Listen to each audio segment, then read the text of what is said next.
From sunny San Diego, I'm Greg Carlwood, and we have talked about many paranormal places, esoteric events, and pockets of synchronicity, but we're often still left wondering what to make of these instances of strange interweaving detail and hotspots of high energetic potency. Have there been rituals done to open unseen portals as far back as ancient Sumer or as recently as the last VMAs? Are there some places where energy just wells up like a dammed river? Is synchronicity some kind of wink from the higher self that we're on the right path, or was Carl Raschke right in that ultra-terrestrials outside of time and space play with synchronicity like a child plays with blocks? Well, it's fun to explore examples with our wide range of guests who have the eyes to see, but maybe if we back up and zoom out a bit from dissecting examples of this phenomena to focusing on the layers of reality itself, we just might elevate our own abilities and unlock a higher potentiality for ourselves. Call it a class in higher consciousness or a lesson on liminality, but today we are once again talking to Michael Wann, one of the great synchromystic minds of our troubled times, but with the intention of trying to help more people to better understand how to step up their own level of awareness, keep their Zen state in a chaotic era, and rise to the coming occasion, because the signs are there that we're going to need all hands on deck to get us through the messy years ahead.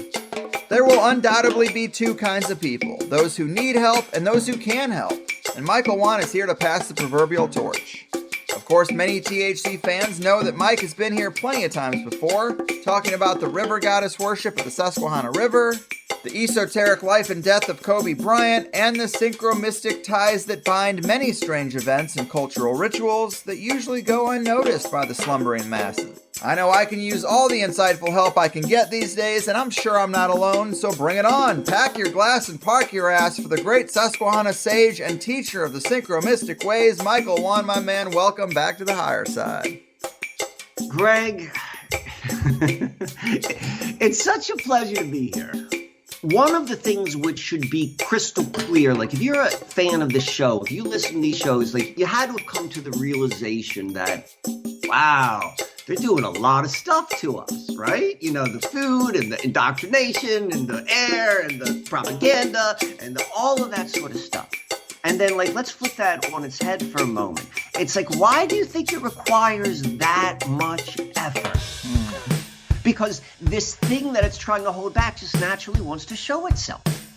And so as we are figuring out like what it has been, which has been holding back this thing which wants to show itself, it becomes easier and easier. And synchromysticism is like the finger that points at the moon. When we practice synchromysticism, when we look at the world this way, when we enjoy it, and synchromysticism is fascinating, particularly the way I like to go and approach it, is like, you know, it's got a very conspiratorial element to it, but it's got a magic element to it, and it's got a like, well, I don't even know what the F element to it, like it's got the whole thing. And so that is like, when we are looking at the world like that and seeing the interconnectivity, we are training our consciousness to recognize the interconnectivity, because one of the biggest things of what the entire program is about, and this program goes back thousands and thousands of years, or at least that could even just be part of the storyline as well, but it's about keeping us disconnected, like literally from being grounded from what things are and seeing things that are false. And so once we begin to realize that and see what real is, and it's a whole lot easier than you can imagine, then that string starts to like come undone with greater and greater ease. The flip side of that, and this is, you know, very much what I think the nature of hopefully our conversation today will be about, is like, okay, I was unable at this moment to disconnect from the way I wanted to. And so if I'm going to still connect and I still have to do this, well, what am I going to do to counterbalance that? What additional things will I do in order to reduce the potentiality of like all of these new technologies and like life over the internet and all that sort of stuff? What can I do to ensure that my consciousness, that all of the, you know, the different parts of me, they're still grounded strongly somewhere else? And so that's what a lot of this is going to be about, is talking about that sort of process and, you know, why it's important, and really sharing at least my insights over the past couple months of having that approach and what I've learned, because I learned a whole bunch of stuff, and it's really, really good stuff. And so that's what I'm hoping to do. And this is going to be talking about like reality and consciousness, and specifically this moment in time. So I want to go into like a whole bunch of stuff, like giving a model of reality in a way of like being able to understand what's going on and understand how we interact with it, because it is my personal opinion, and I'll be going back to this throughout the program, that it's fundamentally bullshit. And the escape from it, like the fear, is also fundamentally bullshit. But in order for it not to like manifest, is like you have to be able to understand how it works. And so you're absolutely right. It's like it all goes back to blocking and tackling. The fundamentals are what we do. And so what I've done on the show, what I like to do, and like the people who resonate with like when I come on the show, or other people who are, quote unquote synchromystics, part of it's like storytelling. Part of it is storytelling. But it's really training. It's a training of consciousness. And that's every time we hear these stories, or we do our own sort of observations and our own sort of connections, which we make, what we're doing is we're training our consciousness. And so what we've been training with, though, is like kind of like the big picture sort of stuff. Like I used a little bit of a football analogy, but like we were practicing or training on a trick play, a Hail Mary, a flea flicker, like, it's got all of this pizzazz in it, and we get that. And it was very, very helpful, but we need to go back. And that's what I want to talk about, like how the fundamentals work. Because the whole thing, when you begin to understand it and see it for what it is, then you can recognize where and what you can go and where you can focus and understand it better. It's a peeling of the onion. So maybe that's one of the reasons why we began with all of the pizzazz, but then we're going to go deeper and deeper into the fundamentals. And when you hear some of these fundamentals, they're not going to sound like much. You're like, what? That's what's keeping me locked in. But yeah, that's what it is. It's like if you hold a thread of string in your hand and you like try to break it, you'd be like, yeah, no problem. But if you had like two things that are sewn together with like double or triple seams and you try to pull it apart, it's held together considerably stronger. So it is this continuation, a long continuation of this tiny threads which hold our consciousness to understanding reality in such a way that that's what goes and holds us down. And I'll get into all of this in greater detail. But what we're going to start doing is start just pulling at that thread. And when you pull at that thread is when you see that the whole sort of house of cards starts to fall apart. So I'm sharing this story because when we program our minds for synchromysticism, when we're just aware of the interconnectivity, and there's an interesting, I mentioned about like just straight up mysticism and straight up conspiracy, and like there's some minds which are, in my opinion, like too heavily weighted in one or the other camp. And one is going to like miss the structure of like, the world we're living in, and the other one is missing the unexplained mystery of what we're living in. But they both are dealing with the interconnectivity of things. And so when we begin to practice it with providing structure, but then at the same time having this element of mystery, your reaction with the world becomes more like that, because you are framing your consciousness to pick up and to interact with the world that way. So I'm going to tell you a story, and that's why I'm telling the story as like one, because we're story beings and we love to hear stories, but more so is like, I want to just go point out how this stuff works and the majesty behind it all. All right. So this story begins, it's the last week of December 2020. So what was that, like 3-4 months ago? I was sitting at my kitchen table. So there's a knock on the door, and this is a weird time of year. It's like, the year has been weird to begin with, but like between Christmas and New Year's, regardless of whether you celebrate or not, like there's a weirdness during that time of year. I'm right in the middle of it. There's a knock at the door, and there is an official letter for me. Not like a package like where you get a box, but like where you get an envelope. And I'm like, all right. So I go and I take this, and it's addressed to me, and it's not handwritten on the envelope. It is printed out on a piece of paper with my name and my address, and the return address says the Bastion Perro of Call, 650 East South Temple, Salt Lake City, Utah, and then the zip code. And so like immediately I know that this is the address, you know, it's a spoof address, obviously. Or I mean, I'm assuming it's a joke that it's coming from there. But nonetheless, I'm kind of like hooked in like, you know, this has got this Masonic sort of implication. And sure enough, that address is the address of the primary Masonic lodge in Salt Lake City, which is like a really big deal if you know like the history of the church there.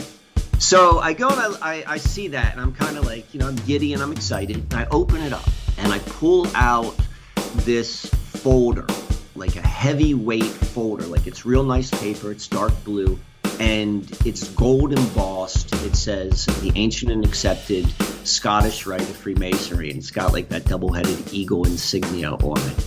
And I open it up, and there's a poem, like a 6-stanza poem, and it's called The Susquehanna Gypsy. And I'm like, what the hell is this? And then there's also a silver dollar. From 2012, there's a silver dollar included in the envelope, and that's all there is. So I go and I take pictures because if anyone is going to appreciate this in my life, I'm like, this person's going to appreciate it. So I send them the pictures, and about 5 minutes later, I get a response, and it's a series of numbers. And it looks like latitude and longitude.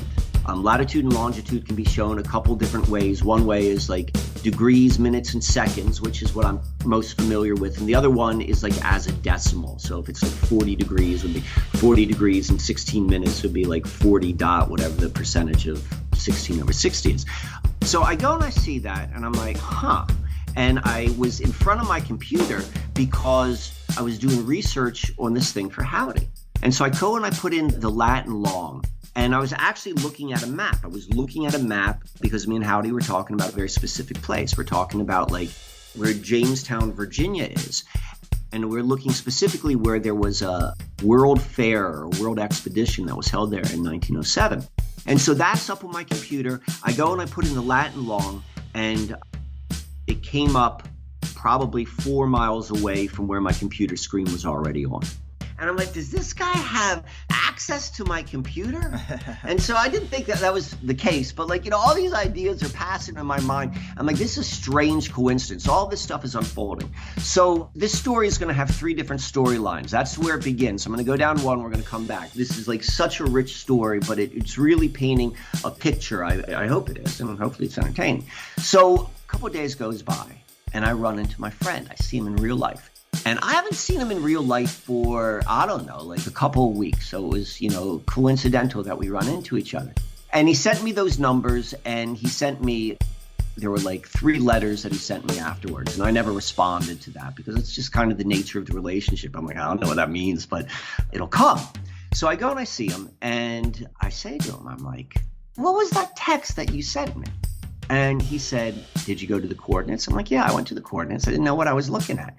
And he was like, it's where your great-great-grandfather is. Whoa.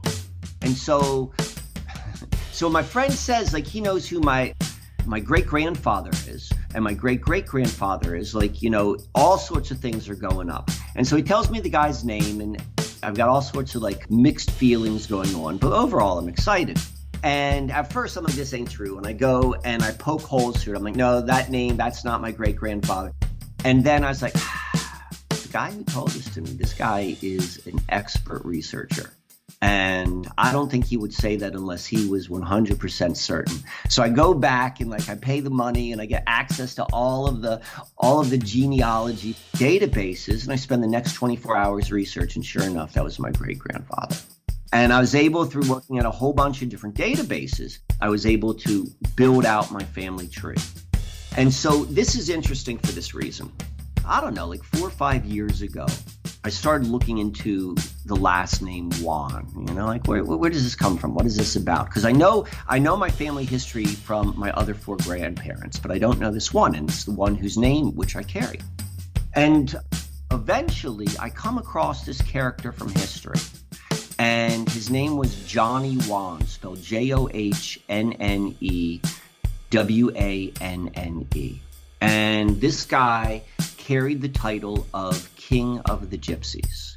I didn't realize this at the time, but like that's a thing. Like the King of the Gypsies is like, you know, like a thing in the same way like the Don is to La Cosa Nostra. There's like a whole world where this is like really, really important. This guy was one of these kings. He was a king of the Gypsies. There are multiple kings of Gypsies, I suppose, depending upon where they are. And he was the king of the Gypsies in Scotland. And this is in the late 1500s. And the dude's got like this really strange history when you look into it. So there's this long line of like this one family line of the kings of the Gypsies in Scotland. And they all go by the last name of Fa, F-A-A. And there's this one guy who was the son of Johnny Fa, whose name was Johnny Wann. And we don't know where that name came from. We don't know where he went away, but he's in the history books, like in multiple places, like in the official history books. And so apparently what happens is this guy, this late 1500s, he was exiled from Scotland and he apparently went to Virginia. And that always attracted me because I was doing all the research in the Susquehanna mystery of Virginia, of Jamestown, and it's like right around the same timeline, which happens to be the same place which the coordinates came from. And so I'm seeing all this stuff, which I was talking about with Howdy and my friend. So I get this name, and this is like 5 years ago where I get the name, and I see that, and I don't really know my history. So I'm like, I adopted it as my own. And I did it like tongue in cheek. I'm not being serious, but, you know, I'd start saying like, this is the lineage I come from because I didn't have anything better. So going back to our story, as my friend says, he knows who my great-great-grandfather is, and then opened up the store, and I go and I trace this line of wands. And I traced it back to the first guy who came over to the colonies, and this was in 1735. And he came over from Germany, and he settled in what's now called Berks County, maybe called Berks County back then, same place where all the Amish are. And so I grew up outside of D.C. I live in Amish territory in Pennsylvania now, but apparently that was where the first lineage came over. And so this guy's name is John Wann, Johnwann, just like Johnny Wann, but now like 125 years later. And I was reading through the research on it, on what was available, and it says that this John Wann, who lived in Pennsylvania, basically the same place which I'm living right now, he was a drummer in a regiment in the Pennsylvania Revolutionary War. And so I'm like, now I got a second character in history who are sharing the same name, and it's starting to come from the same place. So this storyline ends like this, and this all begins with this letter. And then lastly is then the historical significance of the fact that this thing which we call synchromysticism, you know, that's just the modern term in which we are using. But this is an art form which has at least been told about as far back as this book. And so in terms of recognizing what we're doing and the approach in which it can be taken, and then the effects, both in terms of just an abstract idea, but literally through real-time experience, this is what the entire experience for me is about. And this is what I want to share, that as we practice and become aware of the interconnectivity of life, and we see it in all aspects, matrix and all, that it will actually tie us down and pull us through in ways we can never imagine. So it is with these stories that I wish to kick off where we're going to go for the remainder of our conversation. The system which we find ourselves in, its primary purpose is to keep us disconnected from where it is that we're living life. And when I say that is I'm talking about like your feet are on earth and the sky's above you. You know, not going any further than that. Not saying like not knowing what the earth is or not knowing what the sky is, but you're saying like what you do know is that we're here. And there are all sorts of things about being here which are very, very tangible and real. It wants to keep us disconnected from that and focused on symbols and abstracts of that. And by doing so, by us framing our minds or integrating our minds to this symbol or abstract, we're not connected to the actual thing which we're experiencing. Because if we were connected to the thing we were experiencing, regardless of where or when you are, it will begin to take control of your life. And then you no longer are part of whatever this system is. And so The system was created to go and keep the consciousness there so it integrates so that one, you are ungrounded or disconnected, and two, so then you can be moved because there's no center. So I want to begin by saying there are three different types of realities. And so the first reality is baseline reality. That is the natural physical world. I'm going to call that the simulation. And I'm not calling it the simulation because I'm implying that we're living in a computer simulation. Like, I don't know. I don't think we are. But the reason I'm calling it the simulation because that is the term of the times. That's just simply why. We could go back and look at the bits of history we have, and, we take all of it with a grain of salt, but we see, the ancient folks of India, they called baseline reality Maya or the illusion, and the peoples of Australia, when we were awake or what we think of as awake and conscious, they're like, no, that's a dream time. This is the fake stuff. And the quantum physicists, they're all like, no, you're made of atoms and atoms are all space. So you're not solid. That's just like an illusion. We live in a computer time right now, so it's a computer context, so they're saying it's a simulation. When I call it the simulation, when I'm talking about baseline reality, the one thing which I'm saying is it's seemingly not what it appears. I don't know what it is, but just like what it looks like, it's seemingly not that. It's not that. So the baseline reality is this natural world, and the natural world we're also indicating is different than what it appears. But nonetheless, that is the baseline reality. And then the second reality is the matrix. There's the matrix, and then there's just matrix. The matrix would fall underneath that general category of matrix. And matrix is any reality which is created by human beings.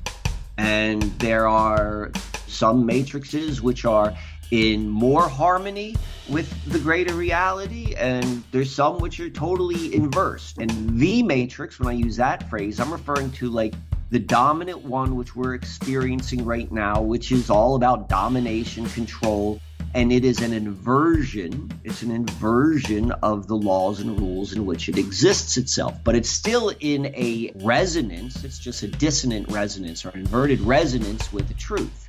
And so matrices are everything. There's language. It's all of our stories. Its structures are like cultural structures, organizations, governments, religions, the customs. It's all of that sort of stuff. That's where the matrix begins. And to be human is you are in a matrix. There's nothing, inherently wrong with the matrix. It's just understanding exactly, the way things kind of work. And so the matrix is the second reality and exists within or on top of the baseline reality. And the matrix appears to be most real because it's what we interact with our consciousness the most. It seems to be the most real, but it's the least real of the three. And the third one is which the simulation and then therefore the matrix exists within. And I'm calling that the greater reality, the greater mystery. And it is where all of the laws and the rules which makes the simulation run, it's where it exists. And this is a general model. We can take whatever story is just matrix. Some of them are more accurate than other ones, but every story can be told multiple ways. They all fit within this general model. What we're doing when we're beginning to play with synchromysticism, and when we talk about that, is we point out the nature that all of the other realities, the simulation which we experience in our physical bodies, and then we have our, more in our mental head, we're in this matrix reality, whatever that may be, but they're all permeated by this interconnectedness which exists beyond the curtains. And there are all sorts of ways of describing it, but I just want to be general like that. But it is based upon the interconnectedness in which the other two exist within it, permeate. So then that's kind of like the outer world, and we have our inner world. And our inner world is best understood with her consciousness. And there's lots of ways of thinking about and slicing and dicing consciousness. And so I'm just going to go and give one way. And if you're familiar with like brain states, like, alpha and beta and delta and theta and that sort of stuff, like, it kind of corresponds with that. But we use models. We use models as ways of being able to understand the abstract and sometimes the understandable, but they're not things themselves. They're just tools to help us understand. So the first consciousness is matrix consciousness. And each of these consciousnesses, these ways of thinking, they correspond to those three realities. That doesn't mean that they can't be used in the other ones. In fact, we're using the wrong ones in the wrong times all the time. It's just there is a correspondence. So we begin with naming consciousness, which is part of matrix thinking or matrix consciousness. And naming consciousness deals with this idea that everything has to be named, everything has to be measured, and everything has to be categorized and organized. And that certainly holds a place. It's very, very helpful for communicating. It's part of the human experience, but, too much of it is too much. But that is one of the techniques which has been used to keep us focused upon a matrix reality with an overlooking of the other two realities. And the reason why, or part of the reason why, is naming consciousness by its nature. By naming something, you are identifying how it is separate from the whole. When I call my hand, I am implying that it is different than my body, just like when I call my body is different than everything else. And so we're slowly, every time we use the naming consciousness, we are reinforcing an idea of separation, of how things are not being connected. And I'm not saying don't use names. I'm just saying this is just kind of, we're going to the basics, the foundation of understanding how this system works. So an alternative to naming consciousness would be open consciousness. And open consciousness corresponds with the simulation of the natural world. And this is a way of thinking without using names, without naming something or categorizing. Just simply observing. And this fits into like a lot of like Eastern sort of practices of like, emptying the mind and all that sort of stuff. And we're just describing different ways of being human and how we work these different tools which we have.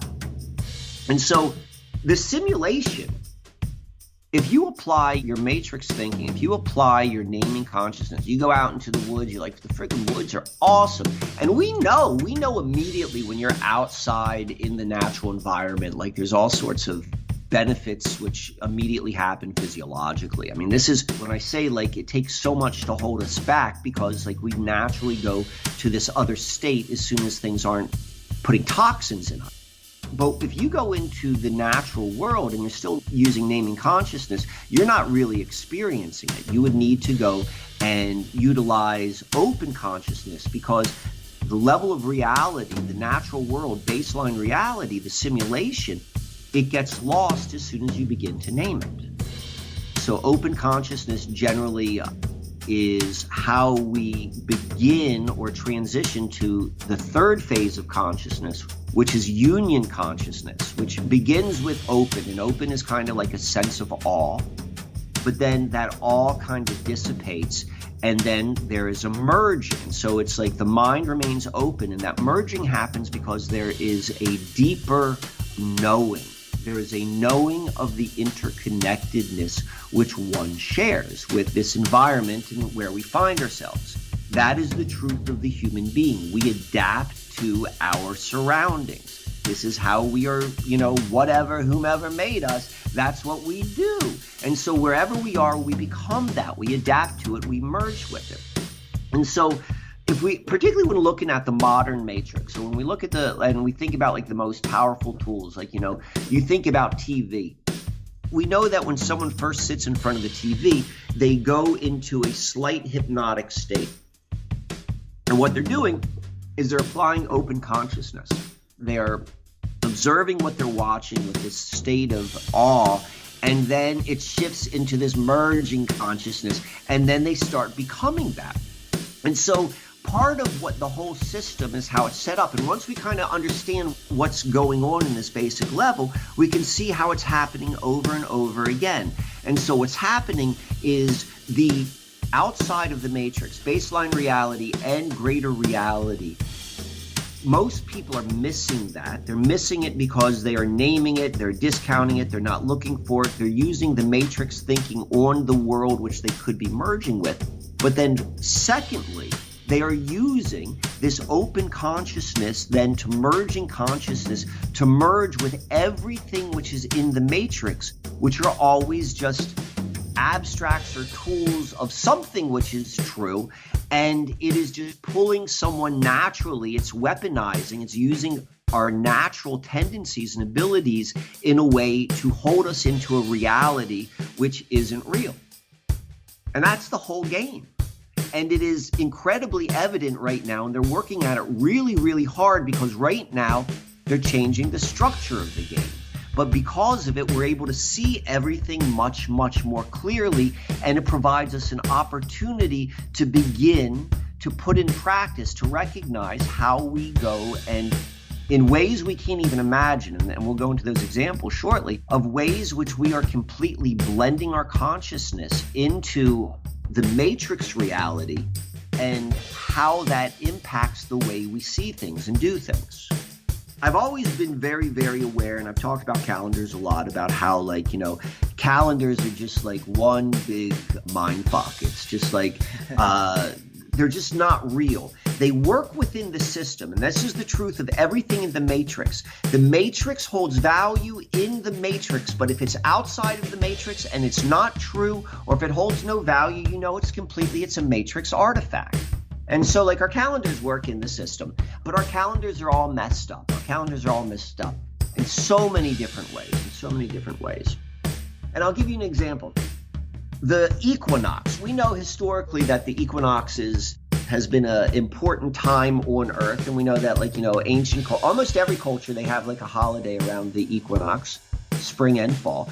And it's a fair assumption that there's something that physiologically happens when the equinox happens.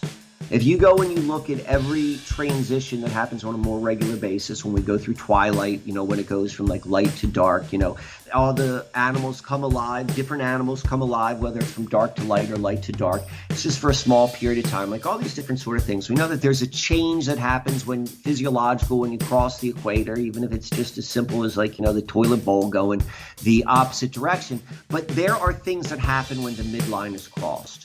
And so when we receive light from the sun, whatever the sun is, and you know, we're very, very sensitive to all of this light, that's a midline. We go from like light increasing to like decreasing. And so it's fair to assume that the equinox is something of significance. One of the ways this is kept hidden from people is like the fact that, like, you know, no one knows that, like, ancients used to worship it that way. Or if they did, they think of it as like something like arcane, or they think of it as like, even people who practice it, they're practicing it in a way which was told. You go and you look, you see, when is it actually equal time daylight and equal time nighttime? The equinox is defined in a couple ways. It's like said to be the midpoint between the earth and the far, God, what is it? No, it has to do with the wobble. It tells us about like the seasons, and it's like, you know, these are like the main points. That's just an abstract. You know, these are ideas. It's an abstract. Maybe it's accurate, maybe it's not, but it's an idea. You can't see for certain. Or people think about it as counting days, and again, that's another abstract. It's just an abstract. It's not a real thing. Like, it's really real in the fact that you're counting, but it's not a real thing you're counting. It's not like an apple. But the one thing which is true is that the light changes. That's the truest definition, the objective definition of what the abstract is. That there is one point, or actually 2 points, in a solar cycle where it is equal amounts daylight and equal amounts darkness. And so it would be kind of interesting, significant, I would imagine, by being alive on this environment, you know, on Earth. And if we know that, like, you know, what do you do and what changes and what happens? And if you go to those websites that tell you when those days are, you'll see that particularly this year, for example, me in Philadelphia, changes a little bit depending upon where you are. The equinox, which we just had, and most people think happens on March 20th or March 21st, was on the 15th. The 15th is when that actual physiological thing happened. These are the things that they go and it keeps us off balance, even if we're trying to go and become connected. So all that said, that's just a setup for this. We manage our lives and our days, our activities during our days through the months. And the month obviously has a correspondence to the word moon, like it is based upon something real. And the month is now an abstract idea of a true cycle called the moon. And we've got these months, and 13th through 12th. But if you really want to be connected to it, you have to go on the month cycle. And the month cycle is always changing. Like it begins when it's dark. It doesn't begin when it's full because nothing forms that way. I guess you could do it that way, but I've redone my calendar. Like I'm still in the matrix. I still need to go and schedule times, but I redid my calendar based upon what the actual moon cycle is. I would plan my week every day on Sunday. Every day on Sunday, that's when I plan my week. But if you go and you look at the moon cycle, what it literally is, if it begins on the new moon, and then you got a quarter moon, and then you got a full moon, and then you got a last quarter moon. Those are basically where the weeks come from. The weeks are a symbol of, they are an abstract of the truth of the cycle of the moon. So I'm like, all right, sometimes it's going to be different, because it changes all the time. But, sometimes my week, what I'm calling a week is just an idea, but it's really my planning. It's like, when will I do the planning? It will be in these segments of what is true in the heavens. And so, but it's all, I lined it up with the calendar, so I still know what the real date is. But the point I'm trying to make, I'm not telling everyone to go do this. What I'm trying to go and inspire to people is begin to look at what's real. Begin to realize that all of these tiny things which are being attached, which are going to go and hold us onto the matrix, they're just going to bring you along. All we got to do is begin to start taking ways, these small little things which we do. I still need a calendar. I still use calendars. I like to plan out. That's helpful for me. But now mine is grounded primarily in the natural world. If you're going to ask a good question, the good question is isn't the moon a control system of Saturn? We can answer that in a moment. But I'm using that as an example of these are the ways which we break out of the matrix as much as anything else. If we're still thinking that all of the matrix stuff is true, well, then we're still connected on this very, very deep foundational way. There's no such thing as friggin' Thursday. Thursday is a made-up idea in the Matrix. Now, in the Matrix, it makes total sense. I'm not saying right off Thursday. I'm just saying there's no, it's not a real thing. There's a real thing where there's a full moon. There's a real thing where there's a new moon. And when you begin to realize the Matrix this is what I mean by creating an abstract and twisting it from what the true reality is. Mm-hmm. And so when you begin to recognize that, you don't even have to this all happens on such a deep unconscious level is why it lasts for thousands of friggin' years. And the fact that it doesn't seem like it's a big deal is the reason why it sticks. But the flip side of that story is it's really this simple. It's really this simple of understanding this is how one of the ways it keeps you trapped into time. Time is one of the biggest things. So time is a made-up idea. But there is true time. The sun really does rise. We can all agree upon that. But time itself is 3:14 is totally made up. It is true within the matrix, but if it was real, well then how come we can have daylight savings time? How come we can just change it forward and backwards? How come you can have 1 foot in one time zone and 1 foot in another time zone? It's fake. Just pointing this out to yourself. And reminding yourself, everything in the matrix, it works, on the deeper level, is because you just assume it, this is just the way things are. There is kind of a relativity in the fact that there are folks in one part of the world who are seeing the sunrise and some folks are not. But again, that's kind of abstract because you cannot actually experience that until you can begin to go and see that in the consciousness of your own mind, I suppose, without using their technology. But it is breaking down the threads that hold our minds to seeing life on this mundane level is how you begin to free it. And it's not just to free it, it's then to tap it back into something which is objectively real. And so these are all different techniques. And this is like literally what you have to do. Like whether it's this or something else, these are the techniques. Like, we mentioned this about like sharing secrets. Like this is what we're all doing right now. I just shared with you Mike's secret. I got a clue. We're going to talk about this in the second half. Like I got a clue from a friend of mine about astrology a couple weeks ago. I completely flipped my understanding to see what's actually going on. And so it's like we are all in this period of like in very practical, mundane ways of working with this stuff which we work with as we let go, as we begin to see what it is, to move away from the abstract and realign to the truth. This is when the rest of the stuff, like the strange letters being sent to you and then finding out your family history and like, which then all that does, you know what that did? That did something real for my father. All of that was a story which did something real for my father. And that, my friends, is real. You begin to recognize all of the techniques of the matrix and their effects within you. And so that should be a good clue as to the degree in which you are maybe connected and you're impacted. What's going on right now is it is a huge smoke and mirrors song and dance. Like it's real, like there are really people like who are putting into real action a false storyline. Vaccine passports and the Great Reset and all this kind of stuff. None of it is technically real, but it might affect some people's lives. And we are in the middle of the last, really since 1945 has been like, we're in a major transition point right now. Will it last 2 years, 2 months, 10 years? Who knows? But we're in this period where everything is changing, particularly like the new currencies, like new governments, like new ways in which people live their life, the new normal.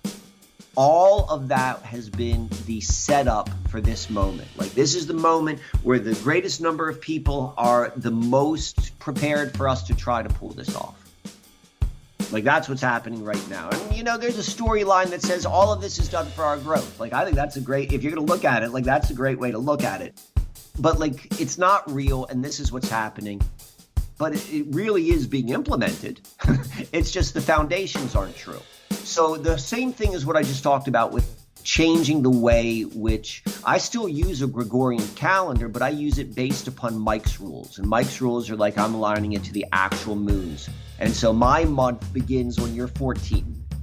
As you begin and as we begin to recognize all of the different things which are fake about now and participate in the way you best can. I'll tell you what you don't want to do is fight it because that's what it wants. It's like beginning to see what it is, and then you put your attention elsewhere in something. So you can't plan right now. There's no planning. Everything in the Matrix has prepared you to prepare for your future and all this sort of stuff. I mean, some people don't do that, but like all of those plans are gone. And even if you wanted to make plans, you can't make plans. Like, oh, well, what about I want to go and take a trip in 6 months? Well, you might not be able to travel in 6 months. Or all that sort of stuff. Everything is in the moment right now. And the only thing you can really do is realize what you're participating with and also be reassured that it's not real. You can't participate in it. The more you participate, the more it will become real. And then knowing how to go and connect and understand what is real. What is real, isn't that funny? Why would you call it is real unless you want it to become real, right? That's all part of the word magic. When you take a false concept and you want people's minds to believe it's true. So what is real in the natural world are things which you can see and touch and experience, but then you can understand it from a greater perspective. So I talk about this in the video a lot, and this was like the beginning of all of the Susquehanna mystery. What we think, this is why it's called the simulation. It's not that it's fake. It's that it's not what you think it is. I don't know what it is, but it works in different ways. And so you can move through life. You will move through life, even through Matrix life. if you are connected to something deeper and real. They do that all the time with their magic. That's why they use words like currency. That's why they use words like Israel. They use words like this because they're trying to create. They're tapping into something deeper. Well, all you got to do is tap into something deeper. And this is it. I say this time and time again in the video. The matrix is complex. The greater reality is easy. It's simple. The rules and the laws of the greater reality are simple, and those are the ones you want to integrate with. What do you think a current is? What is this force that moves water? Think about that. Like when you go and you think about that, and this is like a big concept, which you need to allow your mind to unfold into, is if you stand in water in a moving stream, and then you pick up some of that water in a bowl, it's the same substance except it's not moving. Matrix thinking will tell you all day long that, all sorts of logical explanations of what this mysterious force is that moves water. Matrix thinking is ultimately a prison of the mind. They hide the truth in plain sight. How do you hide truth in plain sight? With this naming consciousness. Oh, this is just that. Oh, yeah, that's what it is. Oh, you can't even see or sense what that is. We are living in a greater mystery. And the matrix lives within the greater mystery. The more we begin to align our consciousness with the movements of the greater mystery, even if you still remain in the matrix, right now we're trying to do 1 foot in each world, I suppose. This is where you receive your grounding. Mm-hmm. Because the whole thing with the matrix and the separation, the naming consciousness, is like you're not grounded to anything. So here, why don't you get grounded to this? Why do you think people are so terrified of what they think this illness may be? It's because they're not grounded in anything. When you're not grounded in anything, you're going to go and cling to whatever makes sense.